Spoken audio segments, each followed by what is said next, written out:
শীতকালে অনেক রকম পরোটা খাওয়া হয়ে থাকে, তার মধ্যে আজকে শেয়ার করছি মেথি পরোটার রেসিপি। আর এইভাবে যদি মেথি পরোটা বানানো হয় তাহলে পরোটা যেমন হবে খাস্তা সেই রকম হবে টেস্টি।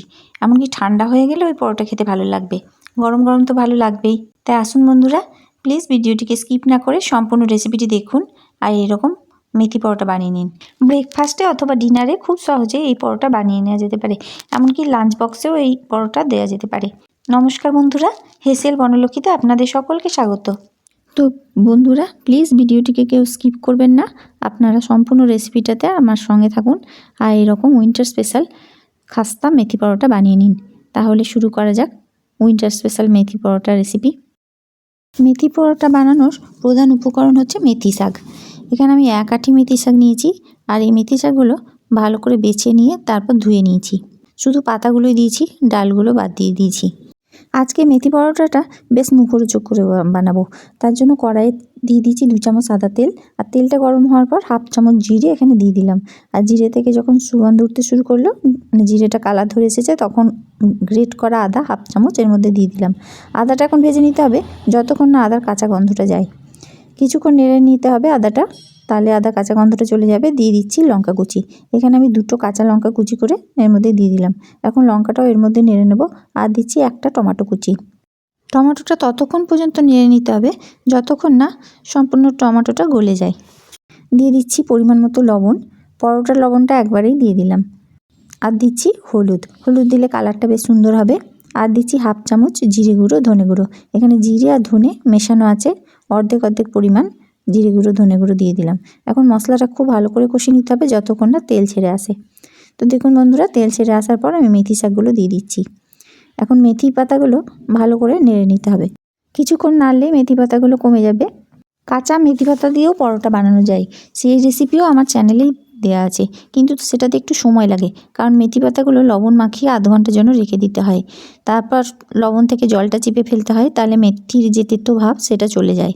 কিন্তু হাতে যদি সময় না থাকে তাহলে এইভাবে ভেজে নিয়ে মেথি পরোটা করা যেতে পারে। এইভাবে করলেও তেতোটা একদম থাকে না, কারণ মেথি পাতাটা ভাজা হয়ে যাচ্ছে। তো বন্ধুরা দেখুন, এখানে আমি মেথি শাকটা নেড়ে নিচ্ছি।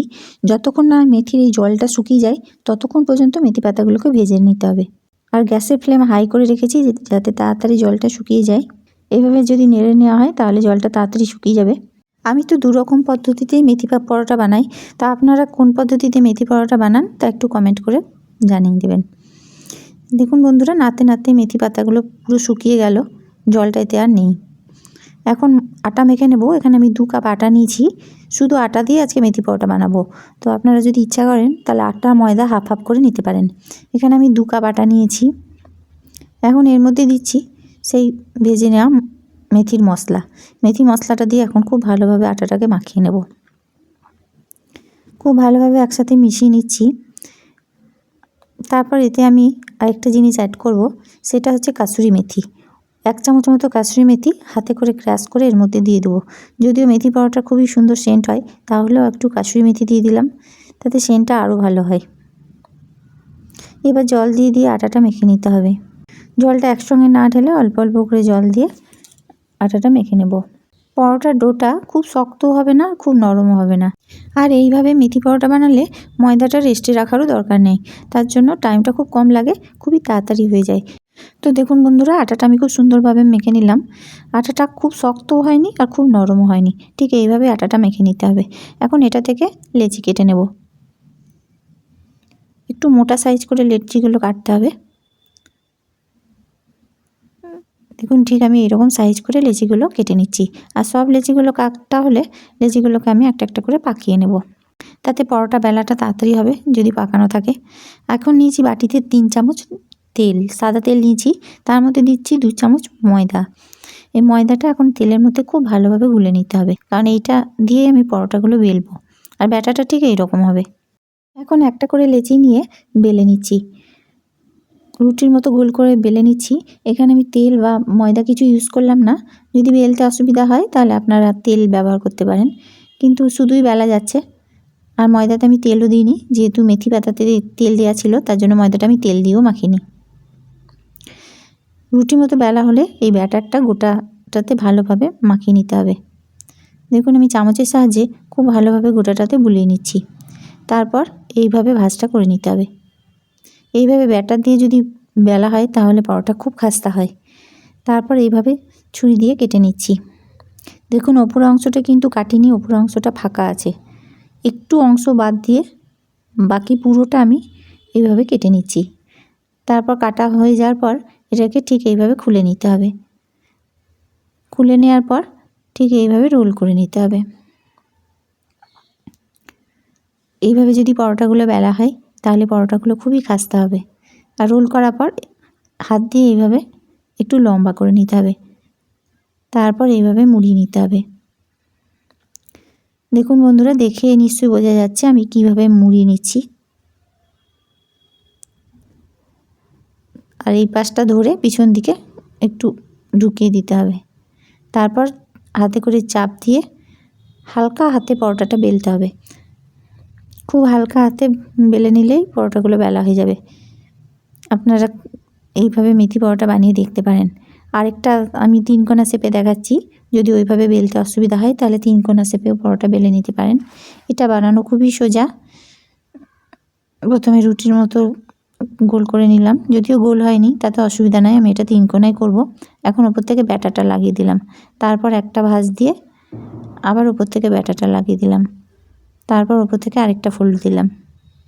এখন হাতে করে চিপে নিয়ে তারপর 3 কোনা শেপে পরোটাটা বেলে নিচ্ছি। এটা বানানো খুবই সোজা। এটা বানানো তাড়াতাড়িও হয়ে যায়। এটাও আপনারা বানাতে পারেন, কিন্তু ব্যাটারটা যদি দেওয়া হয় তাহলে পরোটা খুবই খাস্তা হয়। তাই ব্যাটারটা অবশ্যই দেবেন, তাহলে দেখবেন পরোটাগুলো খাস্তা হবে। দেখুন বন্ধুরা, পরোটাটা আমার বেলা হয়ে গেল। এখন সেঁকে নিচ্ছি। চাটু গরম করে নিয়েছি, চাটুর মধ্যে পরোটাটা দিয়ে দিলাম। একটা সাইড ভাজা হলে অপর সাইডটা উল্টাতে হবে। ওপর দিকটা যখন ফুলতে শুরু করবে তখনই বোঝা যাবে একটা সাইড ভাজা হয়ে গেছে। তো দেখুন বন্ধুরা, ওই দিকটা ভাজা হয়ে গেছে। আমি এবার উল্টে দিচ্ছি। এবার খুন্তি দিয়ে চাপ দিয়ে দিয়ে পরোটাগুলো সেঁকে নিতে হবে। তো দেখুন বন্ধুরা, আমি খুন্তি দিয়ে একটু চেপে চেপে পরোটাটা সেঁকে নিচ্ছি, যাতে ভিতর অবধি পরোটাটা সেঁকা হয়, যাতে কাঁচা না হয়। তারপর সেঁকে নেওয়ার পর দিয়ে দিচ্ছি 1/2 চামচ সাদা তেল। খুন্তি দিয়ে এইভাবে চেপে চেপে পরোটাটা যদি সেঁকে নেওয়া হয় তাহলে ভিতর অবধি পরোটাগুলো ভালোভাবে ভাজা হয়।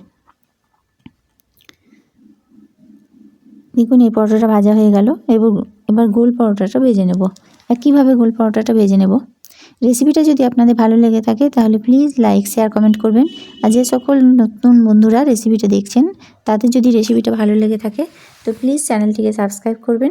তার সঙ্গে পাশে থাকা বেল আইকন অবশ্যই প্রেস করবেন, যাতে আমার নতুন ছাড়া ভিডিও নোটিফিকেশান আপনাদের মোবাইলে আগে পৌঁছে যায়। এইভাবে আমি সমস্ত পরোটাগুলো সেঁকে নেব।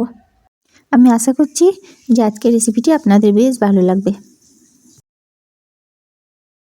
রেসিপিটা কেমন লাগলো তা অবশ্যই কমেন্ট করে জানাবেন। আর যদি ভালো লেগে থাকে তাহলে লাইক করতে ভুলবেন না। এইভাবে দেখুন আমি সমস্ত পরোটাগুলো সেঁকে নিলাম। সমস্ত রেসিপিটি দেখার জন্য হেসেল বনলক্ষ্মীর তরফ থেকে অসংখ্য ধন্যবাদ।